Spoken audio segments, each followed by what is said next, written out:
Hello, hello, hello. Thank you. Thank you so much for joining us here today at Black Life. We are ready to kick off our makeup episode. We had a lot of technical difficulties last Tuesday that forced us to push this back, but we are fortunate that our guest is ready and willing to come on today and share some of the information that they have for us. Without further ado, I would like to welcome our special guest, your homegirl. Hi, everyone. Welcome, welcome, Hello. Miss Homegirl. W- Thank you. Welcome. Thank you for coming in with us. We want to start off by asking, who are you and what brings you with us here on Black Life today? Well, hello, everyone. My name is Lashira Petry. I am a realtor slash makeup artist, kind of a serial entrepreneur. And I'm from Abbeville, Louisiana. and I am your home girl, and I'm out here to help anyone in any family in need of purchasing a home or selling a home or any type of real estate. I also sell insurance. That's life, accident, and health. But we could get more into that later. Like I said, I'm a serial entrepreneur, but I'm just out here trying to help. I love that. I love hearing that you are out there looking to connect people to the services and resources they need to live a happy life as a family unit, right? Yeah. Um, I want to know what was instrumental because first off, let's just get rid of the elephant in the room. You said Abbeville, and your host, Black Life, Tasmit, is actually from Abbeville, and I want to say that we do have a little background history, don't we? Yes, yes.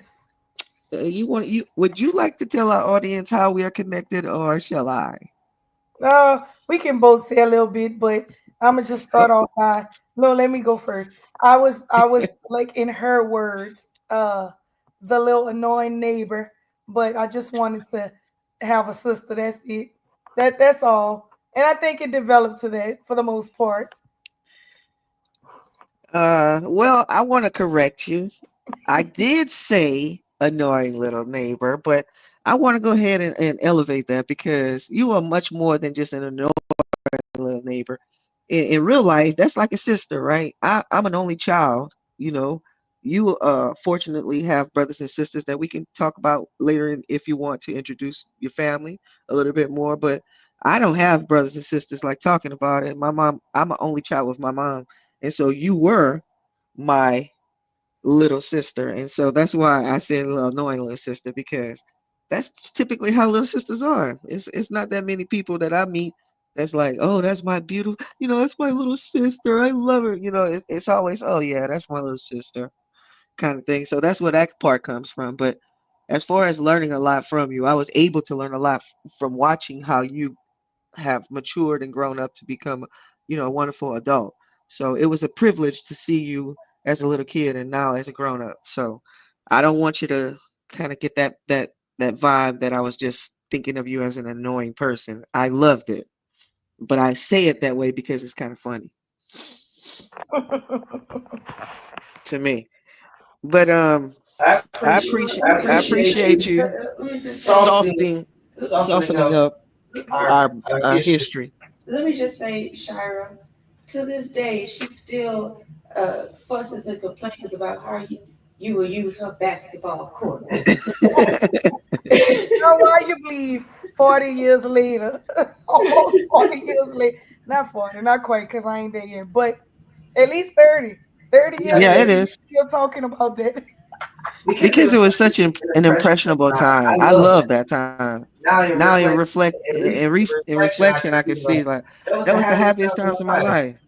Just to get off of school and go home and you know. I Snatch a want to say, basketball from a little kid.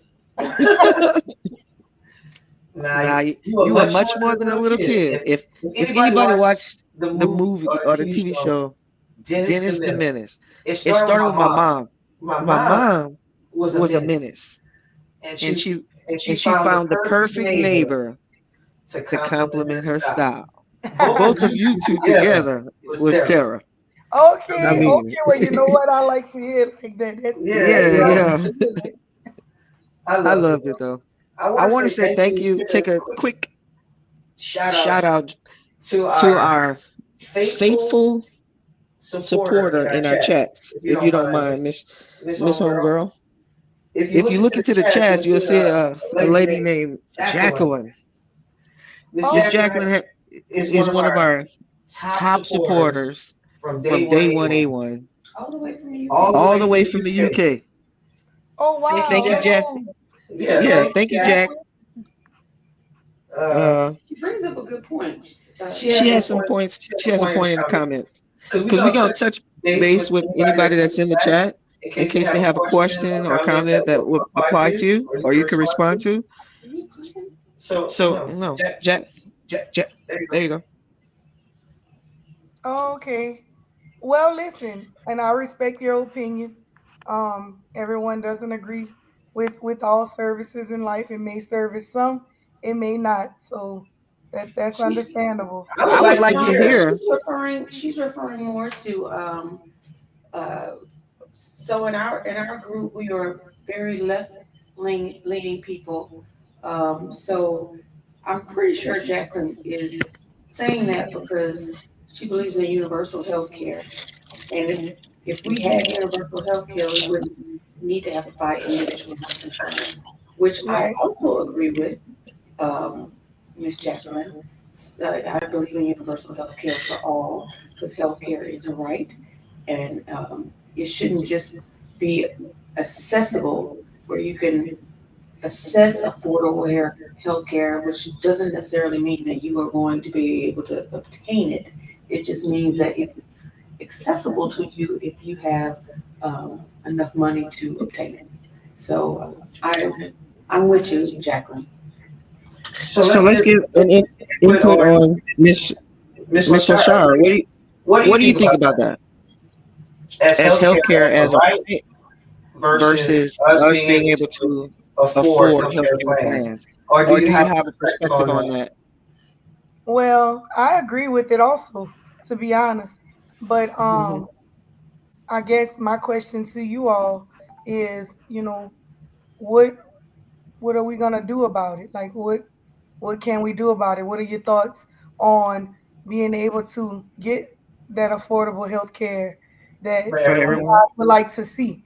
Or for right now, I mean, this is a job for me and this is how I feed my family. But I do agree with y'all, and everyone should be able to afford health care until that can happen. Some forms of health insurance does help. That's better than nothing at all. And so, Agreed. Agreed. but Correct. basically what I'm So saying is this is how I feed my family. But I am open to listening to what you all have to say. If there's a plan or something out there to move towards being able to afford, I would love to learn and hear your opinion.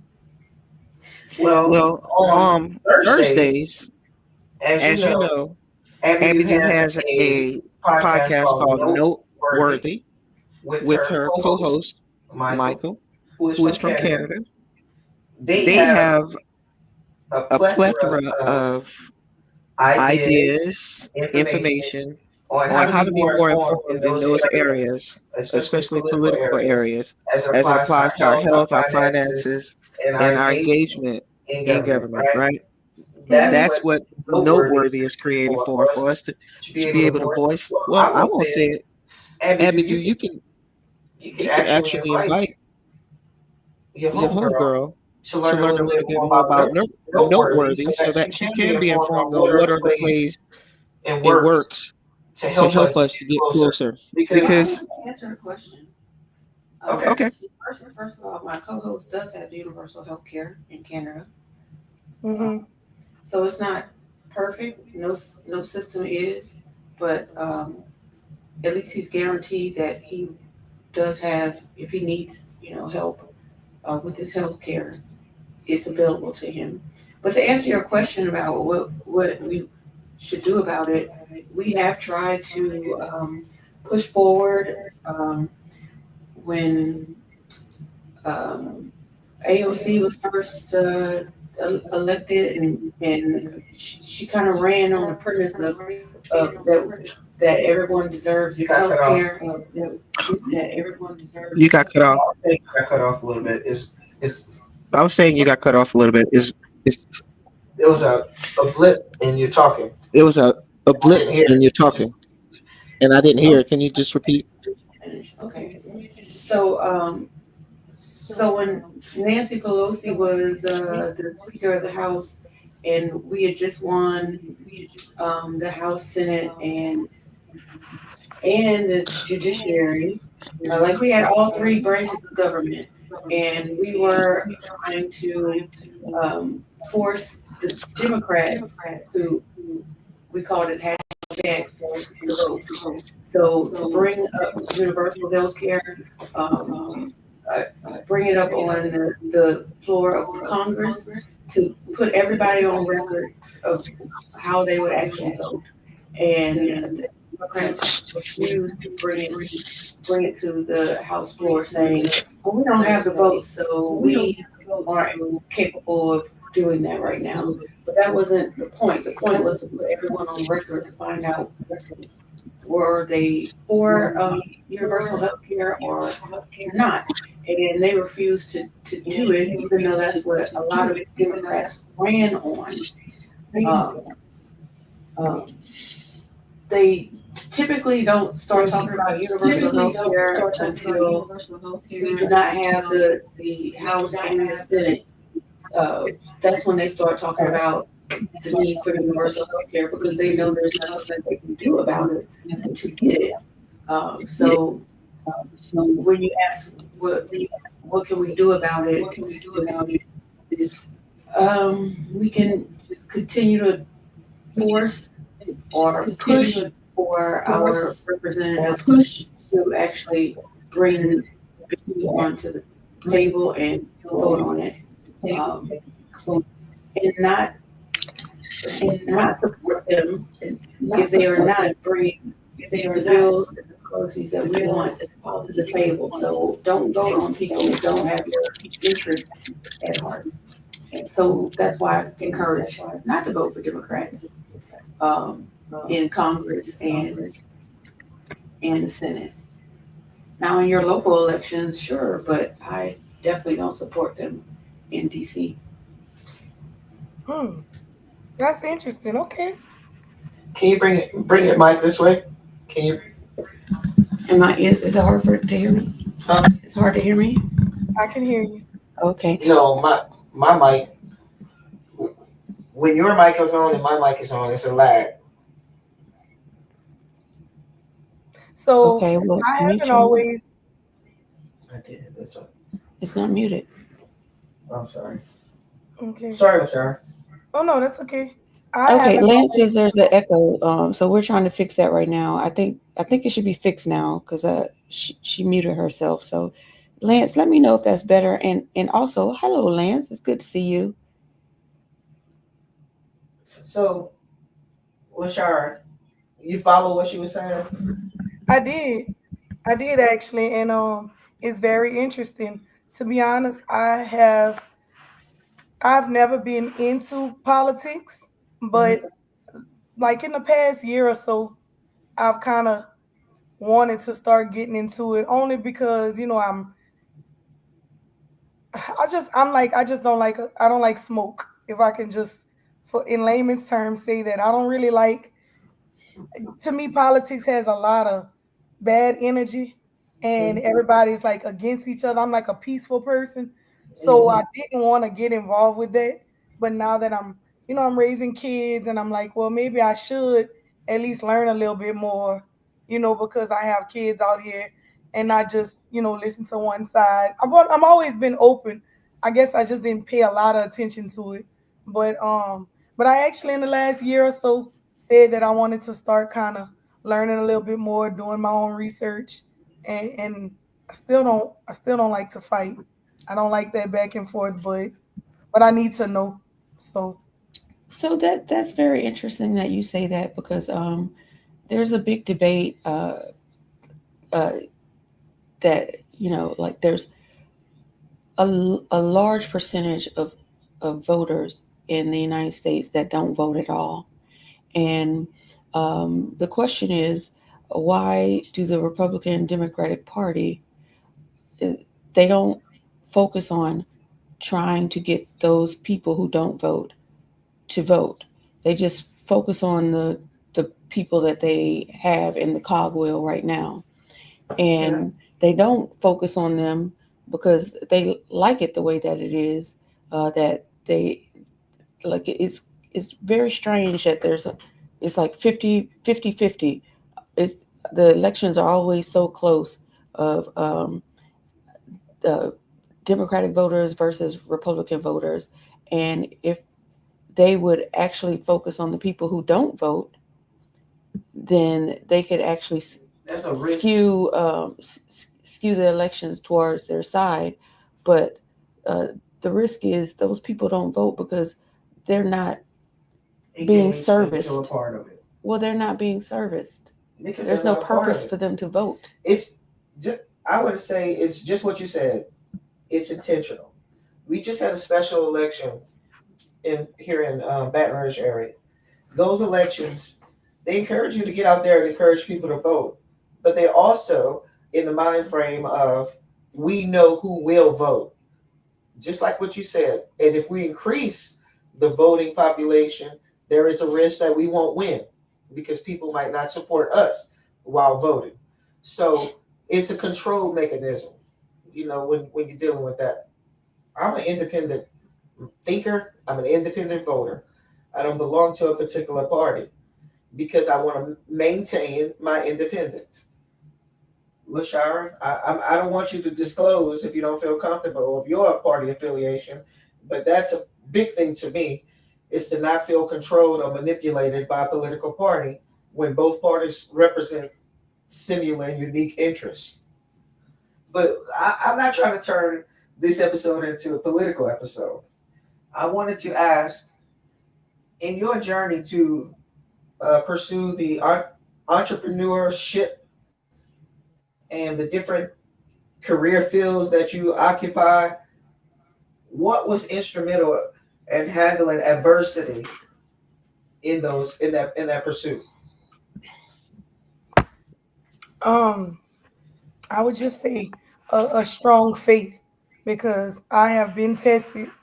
Um, I have been tested so many times, and I just kind of like I stay prayed up, and whenever I feel myself kind of steering away from what my focus is and what my goal is, I just really have to lock back in and uh and get back to what I was doing on my own. Like this journey has been tough Mm-hmm. because you still want to do things, you want to enjoy your life, and not saying that you can't, but it takes a lot of sacrifice to be successful. It takes a lot of sacrifice. Some days you're just not gonna be able to do what other people that's around you is doing because you really have to focus. Right. Um, but And it's mostly just while you doing that, consistency, focus, and okay. sacrifice. Do you have a mentor that you pull some of that strength to stay focused from, or do you mentor someone which helps you keep the focus yourself? Yes. Both. I have a mentor. Um, and I also mentor others. I have mentees. Mm-hmm. And yes, I would say actually being the mentor helps me to stay focused because it holds me accountable. Um, so I know that I can't, I have to answer my phone because I signed up for that. And Right. so whenever I'm trying to not do something, it doesn't matter. If they call me, I gotta answer. So it kind of brings me back in. Um, but yeah, being the mentor helps me stay focused. Learning helps me stay focused versus just being out there. On your And own. so I love being a mentor. It actually really does help me. I love teaching because that helps me. It helps me to stay focused and it helps me to continue to learn as well because I learn from my mentees. Mm-hmm. Sometimes it's just from their situation. And it could be something that I've never experienced before. And I'm never going to give false information, but I'll reach out and either connect them to someone that can help them or I'll find out and make sure they get the right information. And in turn, it helps me to grow some more That's what I love. and build Matter of connections fact, between people. exactly. And as a matter of fact, what inspired me was being able to see you guys. And when I say you guys, I mean the younger community leaders, the younger leaders from my hometown excel and connect to people and thrive in their community and their career fields, right? So it made me think about creating this project called um, I'm sorry, it's called Athletic Community Leadership, right? And I Hmm. want to explore that with you more after this episode to continue to build on encouraging. I like how you said that mentorship helps you as the mentor stay focused and stay honest and committed to the vision and the work. I like that. And that's basically what's my mind frame and thinking of getting people re-engaged and becoming mentors, especially alumni athletes. Now, I wanted to ask you, how do you plan to engage the community in your pursuit to being because I know you're not just in real estate, insurance, and your other avenues just to be in them. You want to be the best in the fields that you're participating in, right? So Right. how do you plan to engage the community more to build up your brand and your business? Well, I'm actually still. This is a process, and this is an avenue that I'm still trying to figure out.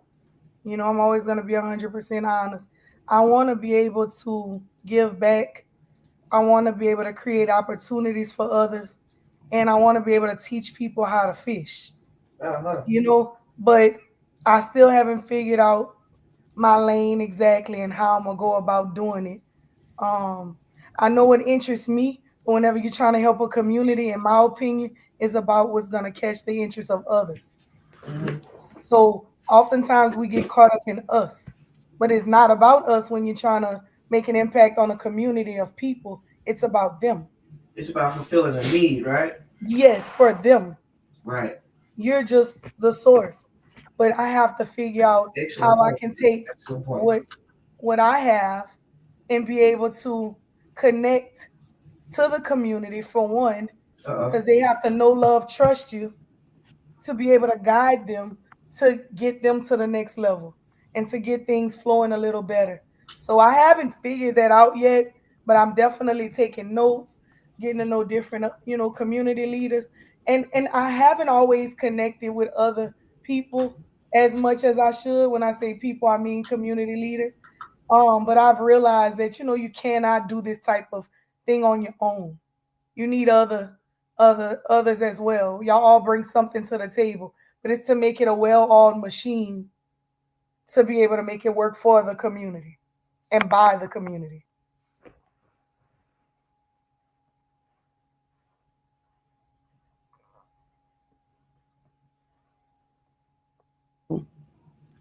Okay. Lashara, Yes. last week we had a special guest on from the Abbeville area, Mr. Jacoby Mhm. Huntsberry, and he's an aspiring author and community leader. And we touched base on just what you said, the challenges of creating a coalition, a like-minded team to help expand and increase. Well, increase and expand is the same thing. Community resources for areas like Abbeville, where there's not a lot of resources, but there's a lot of people with experience. And so my question is, why do you think it's so challenging to form a functioning coalition in small places like Abbeville? Well, in my opinion, it's very simple. It's because people are more selfish than selfless. That's Gotcha. that's what it is. People are focused on themselves. It's not always actually, and it can start off like that, and somehow people get caught up in Dots. themselves, and so they forget what they actually started doing things for. And now it's not about the community, it's about what they could do for the community, because they may have a void they're trying to fill. It's as simple as that. People are selfish, so that's the challenge. That's why people have to not you have to really not be selfish to create something of that nature and be impactful. Can you hear me? Yes. I agree. And I want to admit something. You're right as far as having a selfishness toward your vision.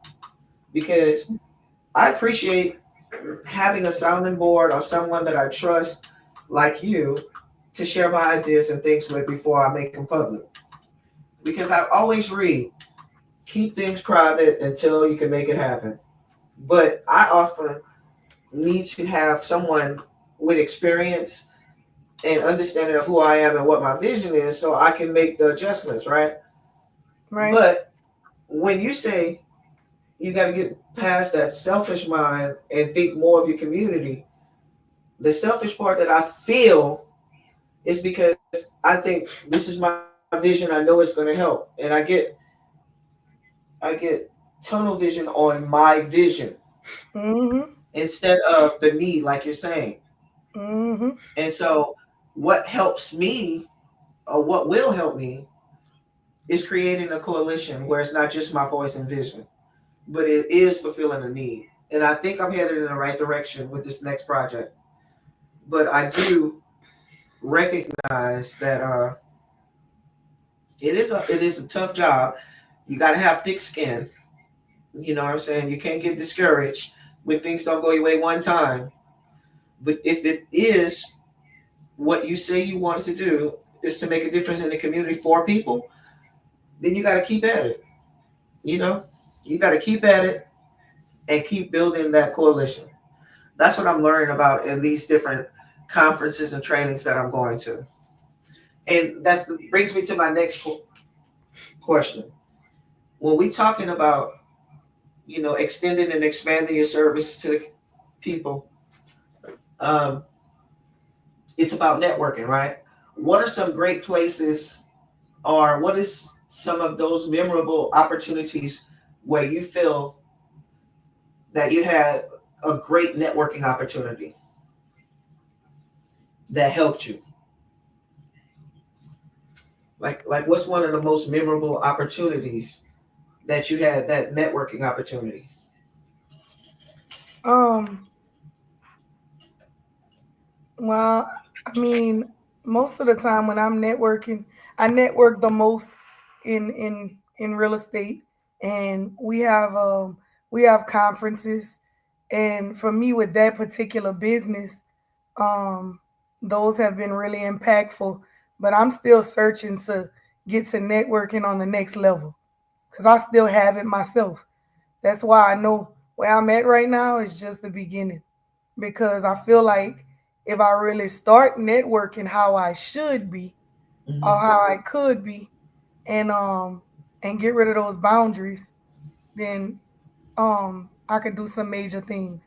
And I think that's another reason why I haven't unlocked that code that I need to connect myself to the community I got because you. I need to network more. Abby do said my question may have sound a little confusing, but my point was just where you had the best experience networking, and you kind of answered that. Yeah, it's Myself would be conferences. Like, mhm.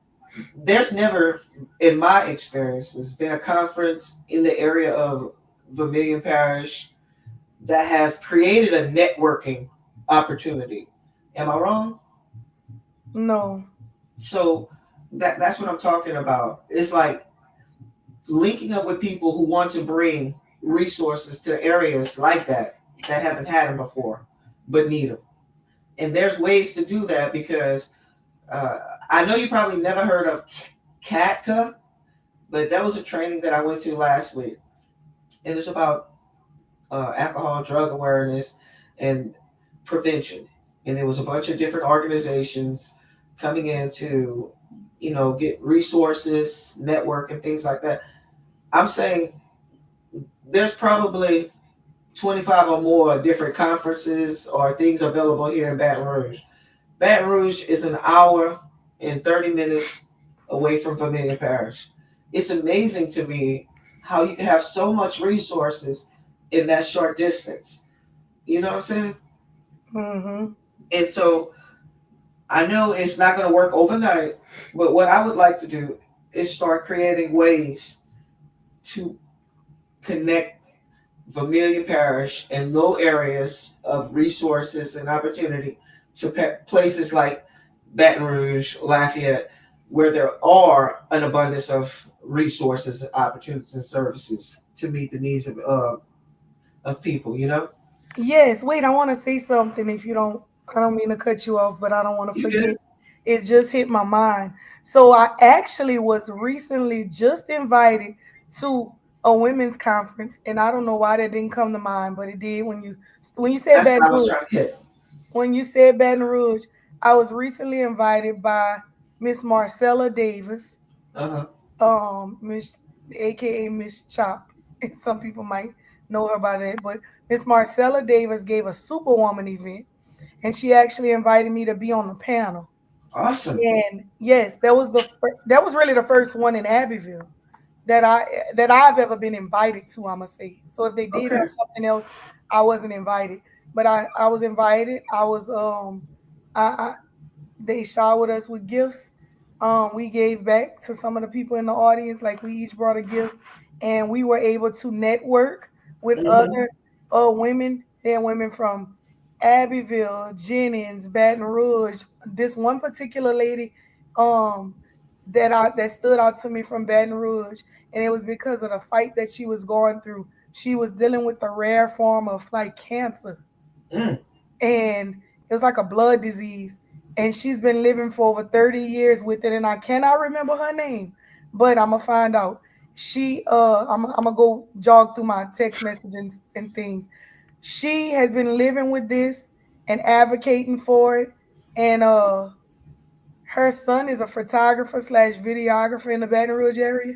He does celebrities and things like that, and a lot of these people like run businesses, different types of businesses, and it's just women from different walks of life um, Mm-hmm. that was able to connect.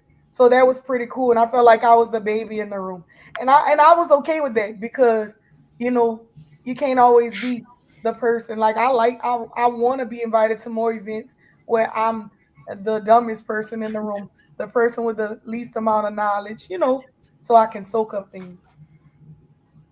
Announce it. So I might have a little problem with the dumbest person in the room comment. I because you Okay. have so much experience. It's not Right. about that part. No, but Right. it's just in lamest terms. I got you. But my It's friend a saying. Jason, I'm my not friend, dumb, but I want I to know. know. I want to know the least, so I can I, be the sponge.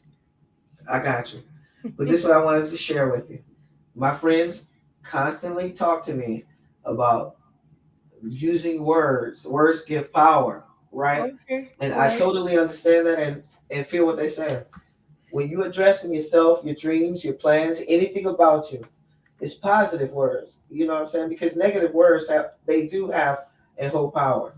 You know what I'm saying? That's why I stay far away from any negative energy words that have to do with my vision, my goals, or my dreams, or myself. Like I do mess up, I do make mistakes, but I refuse to let those things define me, and I refuse to give them power to define me because other people hear that, you know what I'm saying, and they can do other things with it that will bring you further away from your goals and dreams. But I love the fact that that came back to your memory because that's exactly what I wanted to talk about. It's about the network and possibilities from participating in workshops and trainings, and if you don't see them, then you create them, which is what I want to do for the Vermilion area, especially in the realms of athletics and community leadership. And a part of that is taking people like you and Mr. Jacoby from last week, people who are in pursuit of greatness, and showing our younger people that it is not going to ever be a day where you're going to be at that place and be satisfied and content. Like, yep, I made it, I'm there, fine. Either you're going to be giving back or you're going to still be learning to grow and reach more. You understand what I'm saying? Because we are the light for others. Now, what advice would you tell your 15-year-old self if you could look back or reach back? Um, to open your mind more. Just I would have been more open minded. Um, I feel like sometimes I was a little reserved and standoffish, and I still can be like that. But you miss out on a lot of great people like that because you're assuming that everybody is going to be treating you the same way that that one person or a few people might have, you know, cause some trauma in your life, and you kind of just stay away from everybody, just close it all off. But I would have just been more open minded to to to others.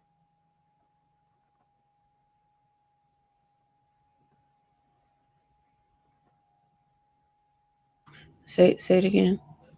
Can you hear me now? Yeah, you want me to I say was something again? no, I heard what you said and I loved it.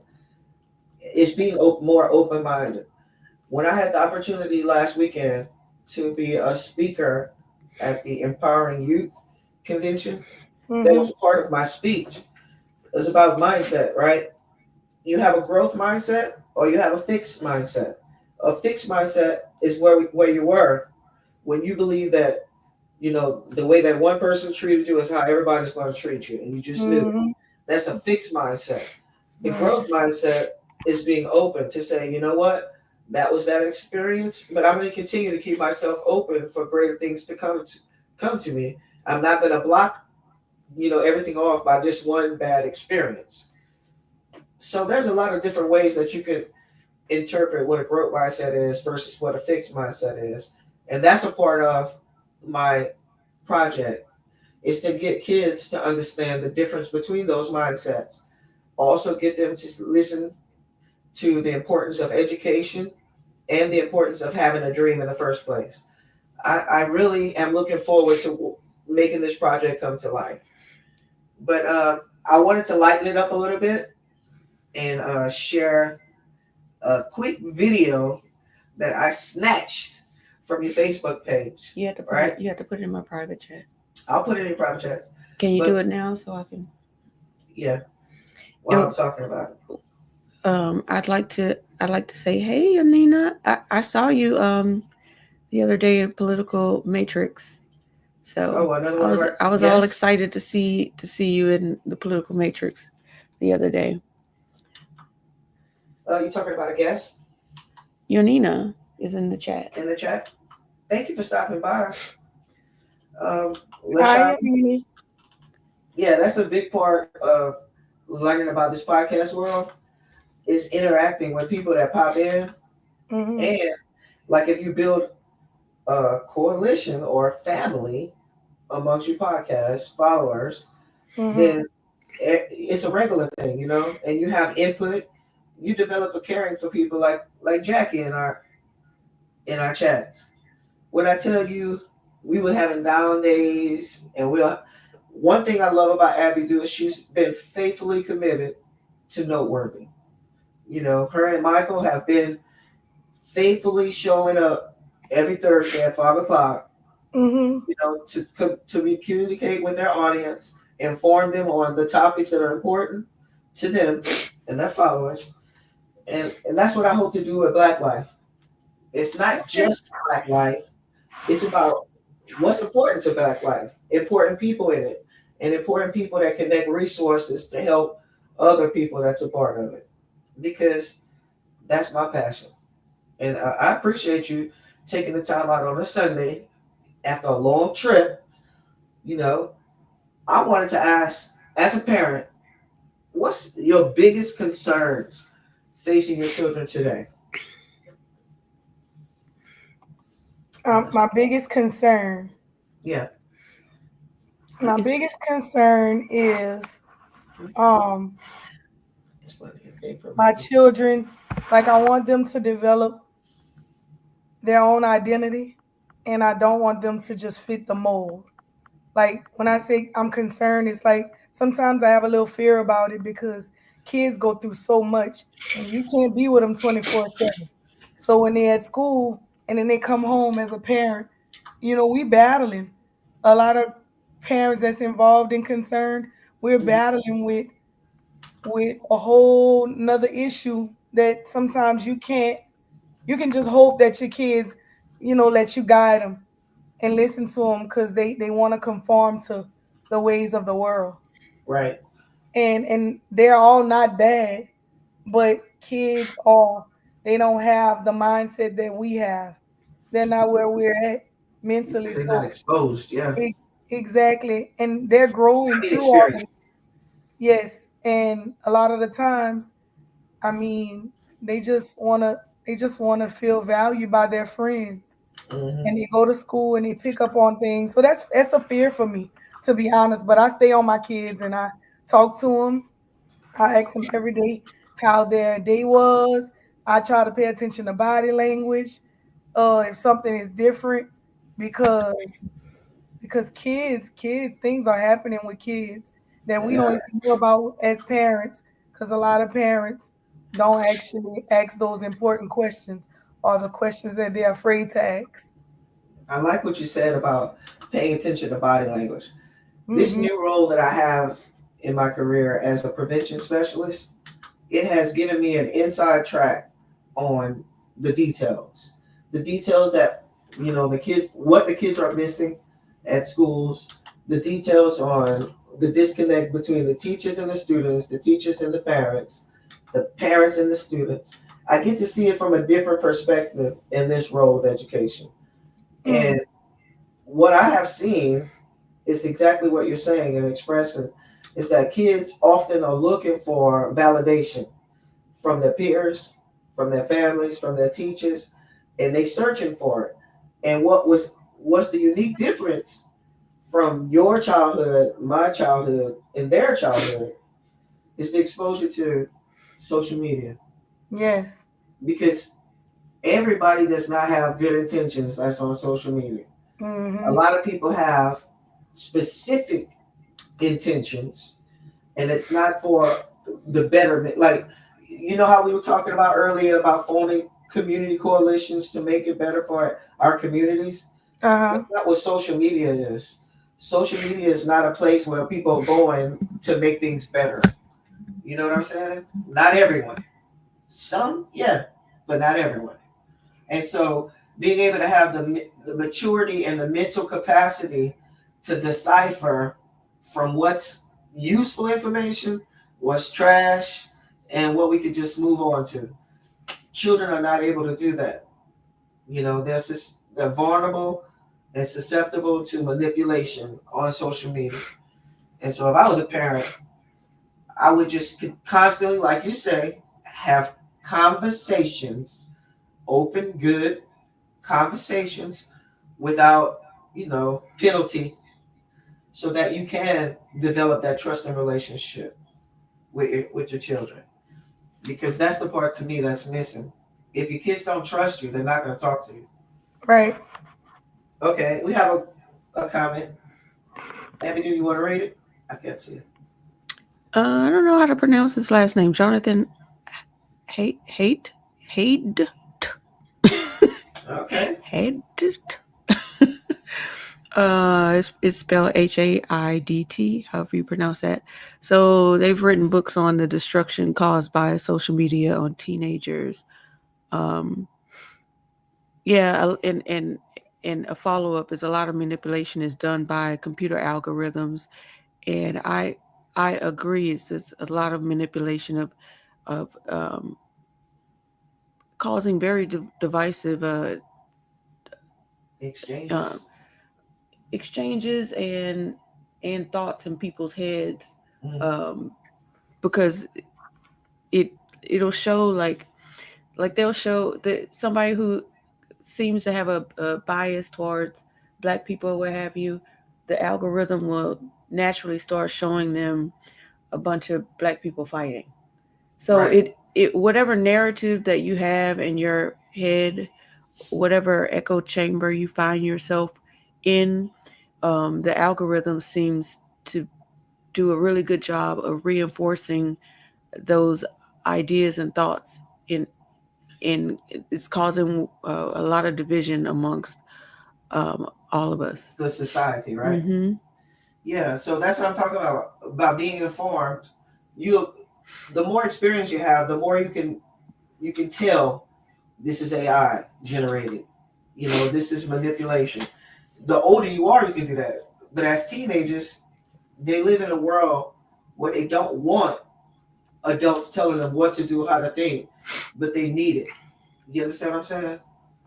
Most definitely, they need it. So what we have to do is create environments where we can talk with them and not at them. And so I think that a need to create a lot more, person to person or dialogue between the age groups, more and conversations. and there's a lot of um well adults. Well, I shouldn't even say that. I was about to say adults better understand psychological warfare, but clearly they don't. Not really. Clearly they don't. But for as much as adults do understand it, teenagers understand it significantly less. And no one is even explaining that term to them and what it means and how it affects their brains that don't fully develop until they're about 25 anyway. Right. So it's not just the social media; it's also these reality TV shows that are very negatively affecting our children. And social media is so fake; it's giving our teenagers a false sense of what it means to Identity. be a identity, what it, what it means to interact in within society, and they're starting to emulate the behaviors in reality TV, and it's just really not a good look or not great for society in general. It's This kind of scary. this is not going to be popular amongst our younger voters, viewers. Brother Shire and Abidu, I want to caution you because it has just been announced. Young boy is going on tour. Now, when I tell you, I believe I don't know who this that kid is. is a danger. NBA young boy. I believe his message is dangerous. And a lot of kids love him. The kids that I service, when I'm asking them, who do you look to? Who do you listen to? Who do you like? He is in the top three of different age groups from kindergarten to 12th grade. I just want y'all to know. Lashira, what's your opinion on the NBA young boy? I feel like NBA young boy As just a parent, yeah. He needs some help. Like, I don't like to judge people because you never know where they came from, or why they are the way they are, and sometimes they don't even realize the influence that they have on I've seen on videos others. where he does What he because does. he realizes. Like I seen one video where he did a self reflection and said, "I can't believe how many people." Like it was a real deep video, or so say, Hmm. where he had a reflection moment to see just how powerful his voice was. So And can on the flip side of that, he took it, and just, went back into that life of can you guys explain who that is? Because the people in the chat don't. I know they don't. I don't NBA know. young I don't know boy. who it Is is, so I know they don't know. okay. He's a rapper from Baton Rouge, right? One of the most popular amongst the age group from what 12 to 30. What would you say, And Lashara? his rap consists of what? A lot of Violent. emotional violence. The kids connect to him because they say he understands them, or he talking about something they can relate to. That's what the kids, my students, were telling me, that they could relate to what he's saying. The same thing that your age group, Lashara, said about Boosie. Hmm. Like I'm older than that age group when that loved Boosie. But Yeah, when I used to ask them why they liked it, oh, he said but stuff that's deep. Like you gotta like I can remember but the you gotta same. understand that you don't have to understand, but I understand Okay. that that's where they at right now. They really can relate to him. Now, is it right? No. They all just living in chaos until they grow. And they don't know. And no, he doesn't know. I don't feel like he knows everything that's going on. I don't think he knows the full impact that he has. But he's making money for rapping, something that he didn't always have. And this is considered a talent. And so just like we're talented and we able to do something and we able to be comfortable and live a comfortable life because our finances are in order so we can stress a little less. I mean, he wants to do it to make money. Yeah, and he's I'm making not it. I'm not saying it's right because he's really destroying a lot of little kids. The thing that I Anyway, is the violence. Is the violent aspect of him glorifying him, and still to this day people love King Vaughn, mm, right? They got when I was teaching in You gotta high explain who school. that is to the All chat right, King also. Vaughn is another rapper. He's no longer with us. In our chat room, I can Can I say hi to Boot Camp? Hi, Boot Camp. go ahead. I'll pull up some images. But Lashara, I didn't want to occupy too much talking about the YNs because when we call them YNs, that's what the kids call them. I that's what we correct. call them. Yeah, I And correct. for I those people, correct my kids whenever when they they say that, use. Yeah, when they because you I don't like the mean term. no. Mm-mm. Uh, And yeah, if I do ever use it, I might just to relate. I mean, like they say, I might be like they say, the yeah. why, But no, I don't like. Listen, you know what you just said earlier? What's that? How our words are powerful, Yep. and we are we are currently speaking about a generation of kids that's lost, and so we can keep speaking positively and keep praying for them and stuff like that, like including him. Because honestly, let me tell you something. You know, he he has a lot of influence. And if Hmm. we could change that to something positive, just think how many people he could change and how many people he could actually reach. I often think about that, and you know what I think that what you're saying is exactly what I hope to make the switch with athletic community leadership. Because if we really look at it, the career fields, the different professions are dominated by athletes. Am I lying or do you agree? You agree or disagree? The The, workforce is dominated by athletes. um, no, I don't totally agree Tell me why not. because it's not. I mean, they have a lot of athletes that work, but that is it's not dominant. It's not You want me to tell you mostly why I believe? athletes. Yeah, you Because can. athletes have a foundation that is already in place. Athletes have the edge on traditional students. In a typical school campus, athletes are the biggest group of the student group population. They have exposure to develop the foundational skills that most job or different companies are looking for. The soft skills like teamwork, communication skills, Mm-hmm. dedication. I'm saying those are fundamental skills that are already in place for athletes. Mm-hmm. And whenever they're going out to seek for a job, they have the edge on a traditional student, right? That's my mind frame. And that's why I said they dominate the workforce. Because if you're looking for a supervisor or a manager, those people have those background skills. In my place, in my experience, that's why I say that. In the different job fields that I've been in, I've seen athletes. I'm not saying people who have been, lettering athletes. I'm talking about people who have been exposed to athletic competitions, organized teams. That's what I'm saying. That's the people that dominate the workforce, in my opinion. And again, that's my opinion.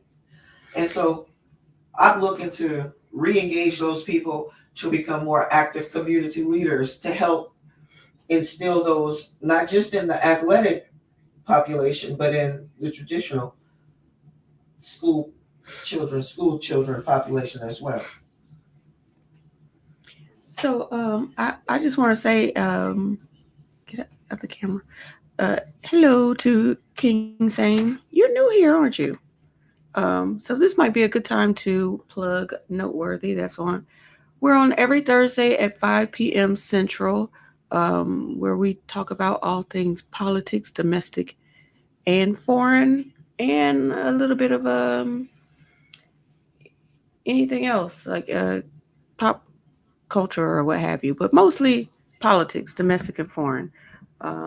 Right here, we're here for Black Life, which is a series under Abby Do, where Tosh Mitt talks about things that affect the Black community. And we're very happy to see you here. Welcome, welcome, welcome. And maybe it's a good time to say don't forget to like, share, and subscribe and tell a friend. That would be awesome. And the chat is kind of lit up about the music thing. So I'll pass it right back to you, so you can Okay. continue your conversation. But I'm having fun in the chat. Okay. Um, you know what else I like about social media is the opportunity that it creates for everyday people to develop careers. Lashara, as I skimmed through your Facebook, and I remember talking to you, you were like, you and Abby do need to come up with a some sort of thing to go live and get people to start tuning in. You remember when you said that? Mm-hmm. Yep. Okay, so when I was skimming through your Facebook, I was thinking, you remember how you grew up as my little sister, and I used to say you was annoying. We also had a lot of fun times, and especially with my mom. My mama was a pure clown. She loved to do funny stuff, and I was thinking, I don't know how she would be if she had access to social media and the internet. Oh my I God. know it would Your be, mom you was know what my I mean? actual, your mom was my friend, and that's weird to have a little I know. kid and a friend. You was a I know. sister, and she was your mama, but she was my friend. Yes, who's your friend? I know. So Abby is about to put on a video from your page Hmm. that kind of reminded me of my mom's funniness, what you said about me and her starting something, and just how people have complete fun on social media. And Yeah. I like that when I go through your page, you have very inspirational things. Uh-huh. I love the talent that you share, as far as your makeup and your makeovers. I think that's phenomenal. You know what I mean? Like you can go across the country doing that right there alone. You're very talented, and I just wanted you to come on the show to share that. So Yeah. I'm a plug your real estate information, but I also would like to plug what you do for individuals as far as elevating their self-esteem, just creating beauty from within, and then booing it out. I love that. But Okay. then you also have the funniest videos. Well, I try to connect. Yeah. Like I'm down to earth. Uh-huh. I don't want anybody to think I'm unapproachable. I have fun and I love to laugh. Um, everything is not always, it doesn't always have to be serious. I like to build people's confidence, and hopefully on my page you also notice like the the other people that I support, because Yes. I would like to have eyes on them too. And I like to, to help other people. I like to use my platform to help others get seen. So even if it's somebody that does the same thing as me, if you notice, I'll share their things too, because Yep, they you sure deserve a do. little highlight, And that's what makes you a good homegirl. It's because that word is so versatile. I mean, those words are so versatile. It's not just that you are in real estate to connect people to their next home, but your homegirl means you are a friend. You are around the way girl that cares about the person too. I Yes, love that, bro. I yes. love when you come up with that slogan. I'm happy you got that, because that's actually Yeah, what your homegirl meant. Not just yeah, about houses, like exactly. your It means homegirl. somebody you can Like, trust, yes, somebody that is there for you, because yes. your homegirl is your ace. That's your boom Mhm. coon. Yep, Right? So yep. let's look at the video Abby Du's about to share. This is two homegirls that remind me of us, of like And people they from Abbeville, my mom. It's just people having fun making others laugh. All and they right, totally did this dance wrong. Okay, we talk about it on the other side. I'ma kick it with the twist. I can see me sitting in the back of a cop car, banging my head on a window. I can see me slamming that last shot glass, losing everything in my billfold. Ooh, that's what I do when I'm drinking about you. So I don't wanna go downtown, doing what we used to. Twist the top of another round. Hell, I got enough loose screws. I'm getting tired of hurting about you. Nothing ever changes. I think I wanna stay right here tonight, cause that could be dangerous. Cause that could be dangerous.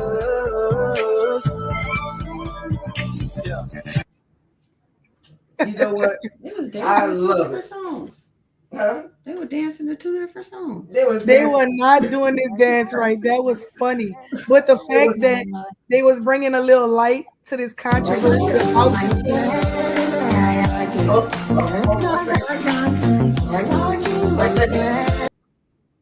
Sorry. What was that? It was bringing No, what? I said they were bringing a little fun and a little light to the controversy around this song. And I don't know if you know the backstory, but the a girl of mixed race, which people thought she was white, blew this song up, but she wasn't the actual creator of the song. So people have been fighting about her charging $6,000 to go to a show, and they say she was using her white privilege. You talking about Janelle? Yes, she's not white; she's mixed, but she's mixed, but she looks white. Yes, so people just didn't appreciate the fact that she was balling out and all of this, and she didn't even create the dance. It was a black girl that actually did, and they just said they wanted the black girl to get her recognition, which she ended up doing. But I don't know. I got different opinions about that. I mean, I have no idea about this. Okay, well, let me talk about it. So having recognition is one thing, getting paid is another, and she's still not getting paid. But she didn't try to create her own lane for that. Well, the conversation is speaking a lot about colorism and how the other girl just blew up because of her likeness to whiteness. People think she's a white girl, even though she's mixed. And there's a lot of that on TikTok where creators are black creators will create something and they don't get half as much traction in viral views as a white person that will go behind them and steal their content and recreate it, and all of a sudden they blow up. And so it's a huge issue on social media that luckily people are starting to talk about a little more than and hopefully we can change that and fix it. So Taj, they weren't doing the dance right. They were being funny because the dance, the girl does a little bobblehead thing with the dance, and people started teasing her about it. So they turned it into like, I don't know. We could talk. I'll talk to you about it and catch you up. All right. Well, I just meant it to be funny, but you see how it is funny. There's always background in it. No, listen, but it is funny. They're lighting. They just making it light, like making light of a situation. Like, y'all, we don't have to take this so serious. It's just a dance. Let's dance. Right. And they don't know how to dance. And then somebody's grandma and mama up there doing it. But it's not just a dance. It's money attached to it. Well, that's what that girl's making a lot of money off of something she didn't create, and she's getting biggity with it. Well, I didn't know that.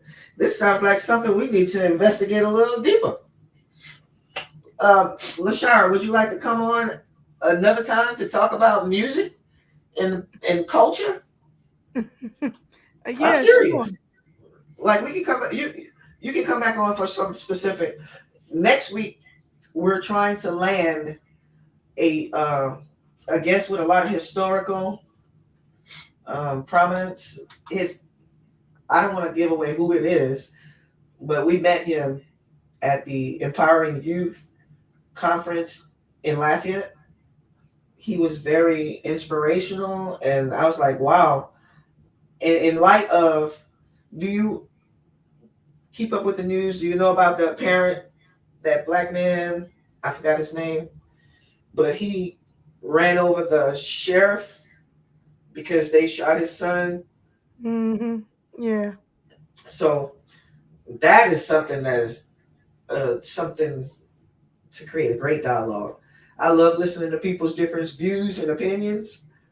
You know, I could sometimes strongly disagree with people or strongly agree with people, but it's good to hear the different perspectives on these situations because this kind of stuff touches all our lives, you know, and just having conversations with it, uh, with other people about it, that can help change mindsets, right? I don't think I can show you this next video because it's on TikTok and I don't think we could log into TikTok. It was another funny dance video that it's an older gentleman. He always wears different outfits and he dances to like old school music. And he wears his band, he wears his pants all the way up to his chest. You know what I'm talking about? But at any rate, I really appreciate talking to you today. Yes, this was nice. It was really interesting. Well, what I would like to do again is to invite you back to come on to talk about anything that you want to talk about. And also, if Abby do would like to slowly walk you into learning more about the political aspect of our world. But then her and Michael also lose me, you know, when they start getting real deep in it. I'm like, oh Yeah. Lord, I don't know this. I start to feel a little intimidated, but I do Yeah. learn a lot from them. You know I what I don't mean? I don't think I would feel intimidated, but I'm Abby do if you would like to give me a topic, something small to just kind of start researching because I cannot be all I have to just streamline everything. I can't if it's too much, y'all gonna lose me. But if you give me something I to start know. on, I'll start looking into it. Something that you think could help me start to learn a little bit. What y'all talking about more. next week? No, she could come on Black Life. That's fine. I have plenty of No, stuff. well, you know who I really want her to plenty meet. plenty of stuff for y'all to discuss that I've been. Yeah, we can have some political conversations on Black Life. No, But I wanted you it to doesn't meet. even have to be political. No, I'm saying I wanted her to meet the fam. Rondo, Sean, Michael. I know she met Jackie tonight, but there's some other people in Abby Du's community that I know you would love and connect with through the chats. Today we were just like, this is an unexpected day on a Sunday afternoon. It was a makeup, a Black Life Echo show. But Mhm. Tuesday is our regular day. We are flexible with our guests and we can pre-record shows, you know, but I like the live aspect. Can I ask Eventually a I'll come question? in. Sure. And it's not really it's kind of on topic, but I'll so the guests they get notified whenever y'all go live, or they have to like log into a certain app, and then they just come check out different podcasts that they would like to to For the chat. view. Like when guests come in, is there like is this like a suite of different podcasts, and they pick which ones they would like to sit in on and engage, or they get notified like y'all sent this out to let them know you were going to be going live on Sunday at Yeah. this time? I can Usually answer that. Abby do would create No, I can answer that. I'm sorry. Let's go ahead. So that's a great time to say, hey everybody, it's like it's about 12 people here. Hey, like, share, subscribe, and tell a friend. We would really appreciate it. I want to say hello to Milestone Thoughts. Welcome to the chat. Appreciate you being here. Um, they subscribe on YouTube to the channel, and we can't control how they set their notifications, but Oh, but they can set them where they'll get notified whenever we're going live. Okay. So some of them get notified. Sometimes people might just felt like going onto YouTube and oh, thank you, Bootcamp, just subscribe, appreciate you. So we got one more subscriber, wonderful. And sometimes people just go on YouTube when they feel like it, and we'll click on the live filter to see who's live at the moment, Mhm. and we'll fall into the chat. Um, That's so cool. it's a number of different ways that they do it, but we have we have a I feel like is a YouTube family Mhm. that we have created, and we look forward to seeing them every Thursday at 5 p.m., where we discuss a lot of topics, domestic policy, foreign policy, and sometimes we just laugh and have fun in the with the community in the chat. Well, we always laugh and have fun with the community in the chat. So Well, I want to say thank y'all for inviting me. This is very different for me, but it was really interesting. And I No, to the viewers, I don't really. I'm seeing y'all chats. Like I see messages popping up. So if people are popping in that I'm supposed to see and that I didn't see, I just want to say hello. I'm new to this world, but I kind of like it. good. You know what I like? Cool. No, it's a cool I way to will- connect. I mean, I yeah, gotta learn how to figure out when people's coming in and out so I can say hello. But yeah, this is cool. it I've never is. been a YouTuber. I go watch videos, but I never like subscribed. I never just got into that part of it. You know So what's missing? uh-huh. No, I The don't. voice of people like us. If you look at what podcasts are on, what's the conversation like? It's a lot of things that a lot of people may not be interested in, or it's specific things that specific people are interested in.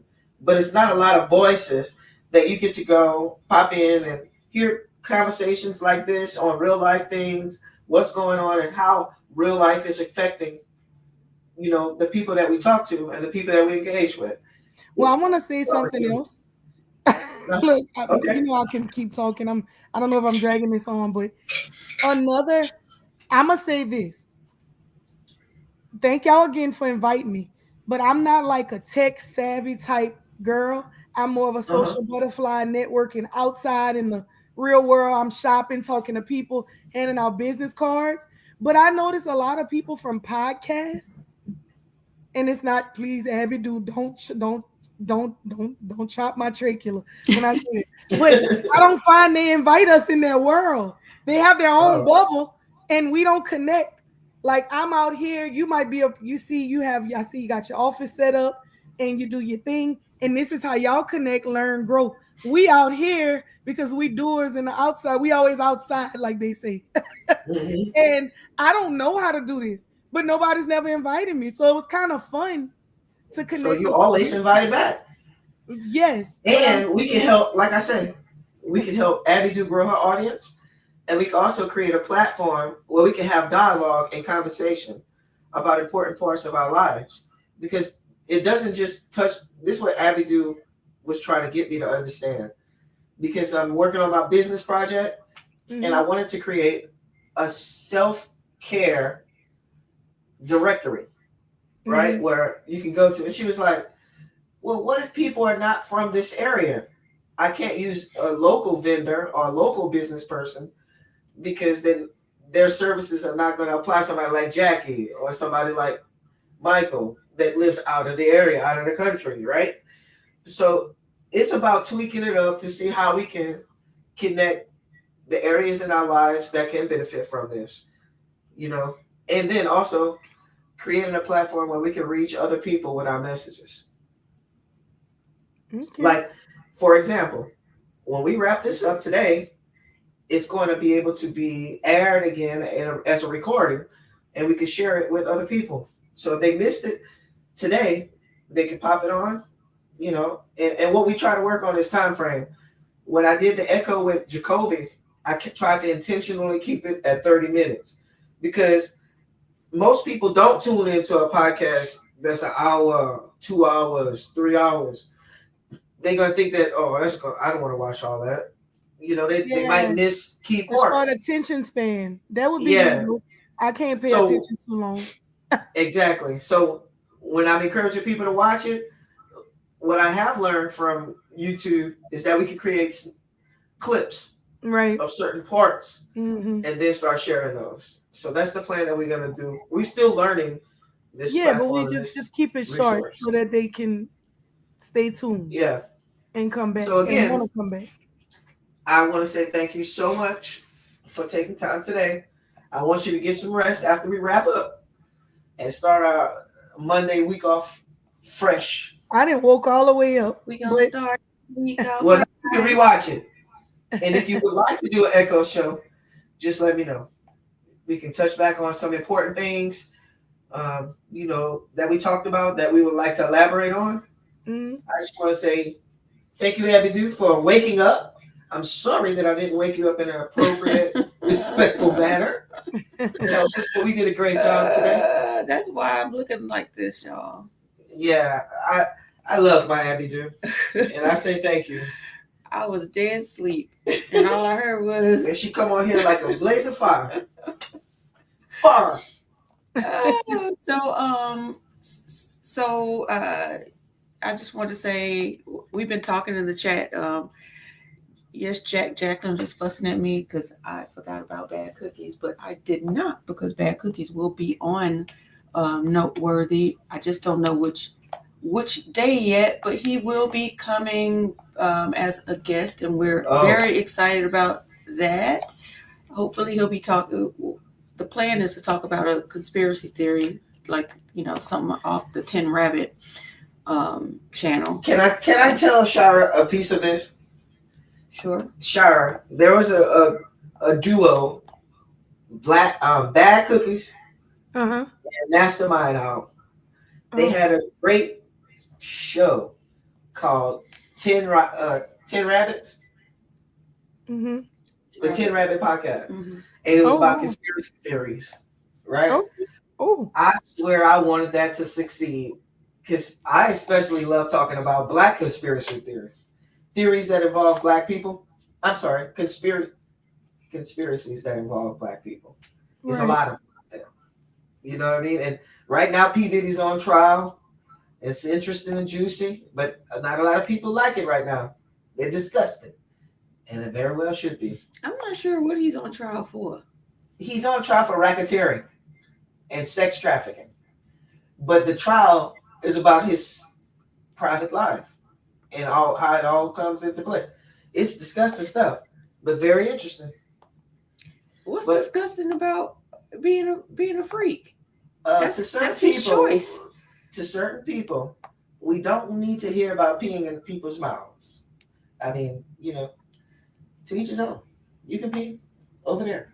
Yeah, we don't need to hear about it, but anyway, I wanted to share these two pictures. How can I share them with you? Can I share my screen for pictures? Yes. Okay. Miss Petry? Mm-hmm. You still there? Yeah, I'm here. I'm going to share your information. Yeah, I'm going to share your information. Share my screen. Excuse me? You're Nina.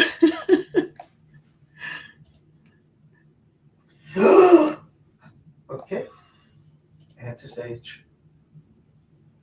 Okay. So this is Miss Lashira Petry's information. Can y'all see it? Yes. We can see it. Yes. I can see it. We can see it. Okay, Miss Lashira Petry, talk text 337-385-8048. Lashira Petry, for your real estate needs. All right, and look, I wanted to show you this other picture, by the way. You remember this one? Oh wow! This was my mom and Lashira. My friend. As a kid. Yeah, that's her friend. So this picture was so old, like it's older. I wanted to get it you know, how to get them redone. Enhanced. Enhanced. I tried to use all the things in the apps I can. This is the best that I could do. But there's some more apps that came out. I'm gonna try. I'm gonna keep trying. But I love this. I took this picture of y'all, by the way. Oh, I didn't remember that. But I remember seeing that picture. It was one of them days where both of y'all was driving me.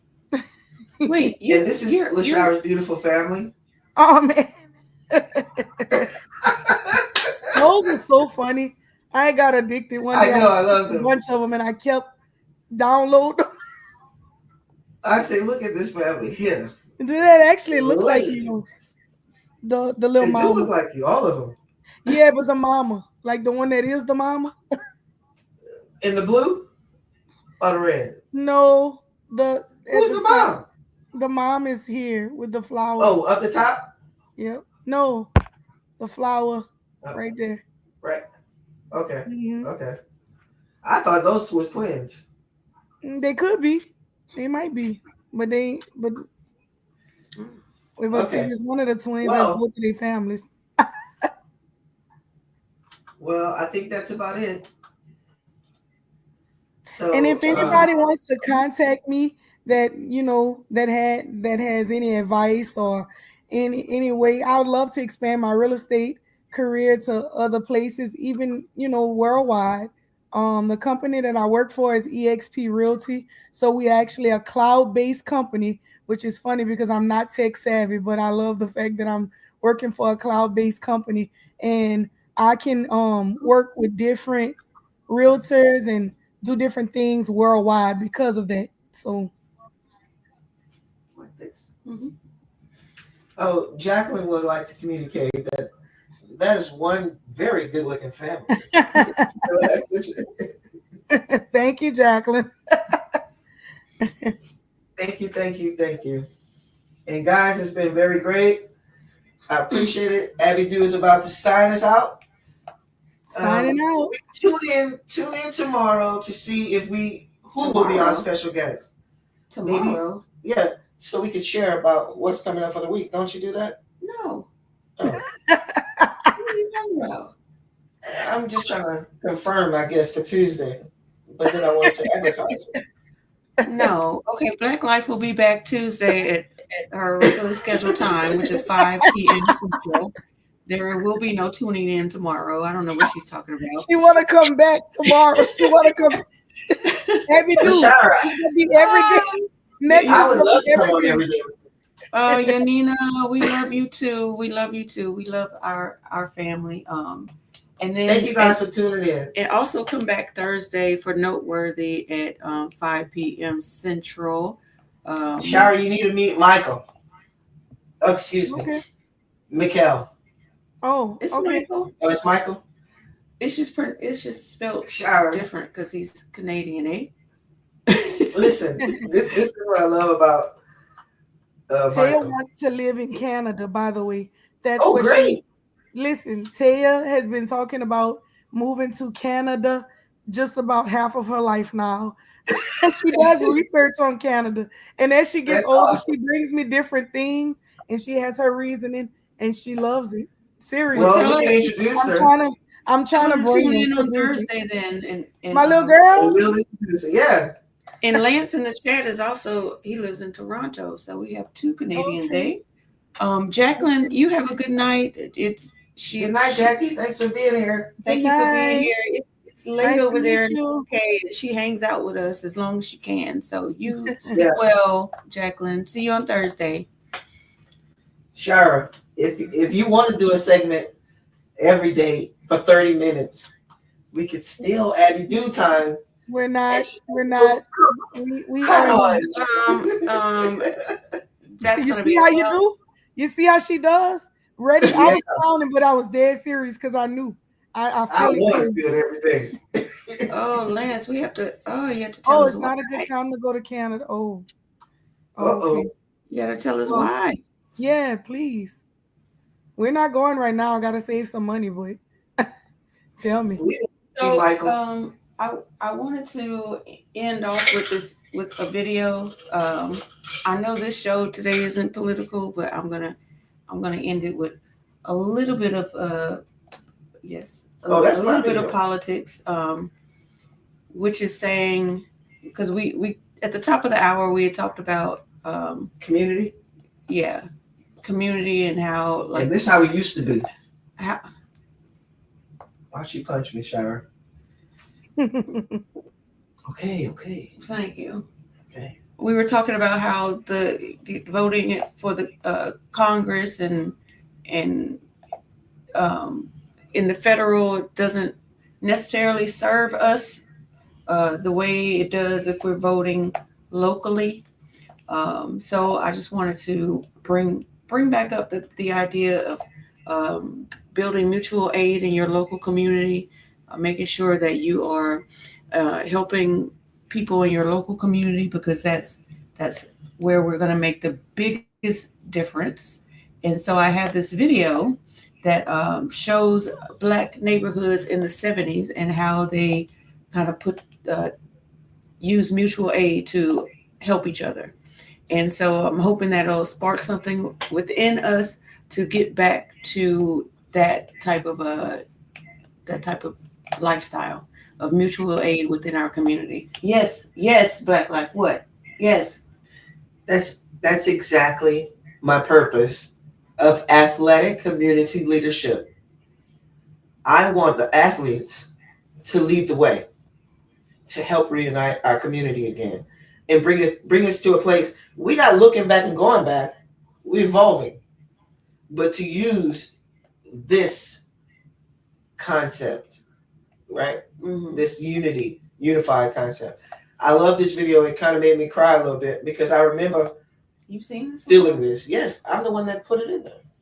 But go No, ahead. you didn't. Ooh, okay, Shara. We'll see you soon. Thanks again for being here. All righty. Thank y'all for inviting me. Y'all have a great day. You too.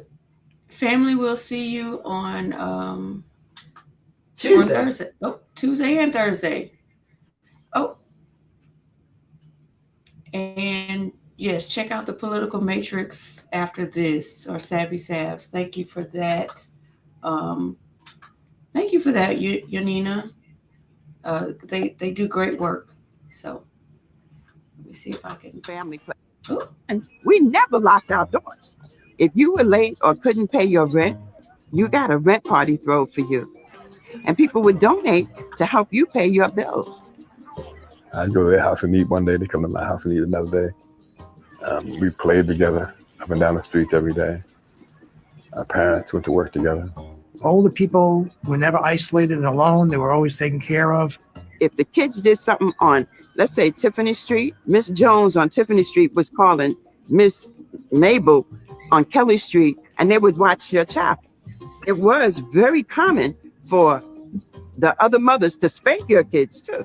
You know, they would beat your kid's ass if they saw their kid doing something wrong. And then you would go home and tell, and you would get another one because that's just the way it was. It was a village. Kelly Street was always a family place. For one, we never locked our doors. If you were late or couldn't pay your rent, you got a rent party thrown for you. And people would donate to help you pay your bills. I'd go to their house and eat one day. They come to my house and eat another day. We played together up and down the streets every day. Our parents went to work together. Older people were never isolated and alone. They were always taken care of. If the kids did something on, let's say, Tiffany Street, Miss Jones on Tiffany Street was calling Miss Mabel on Kelly Street, and they would watch your child. It was very common for the other mothers to spank your kids too. You know, they would beat your kid's ass if they saw their kid doing something wrong. And then you would go home and tell, and you would get another one because that's just the way it was. It was a village. Kelly Street was always a family place. For one, you were late or couldn't pay your rent, you got a rent party thrown for you. And people would donate to help you pay your bills.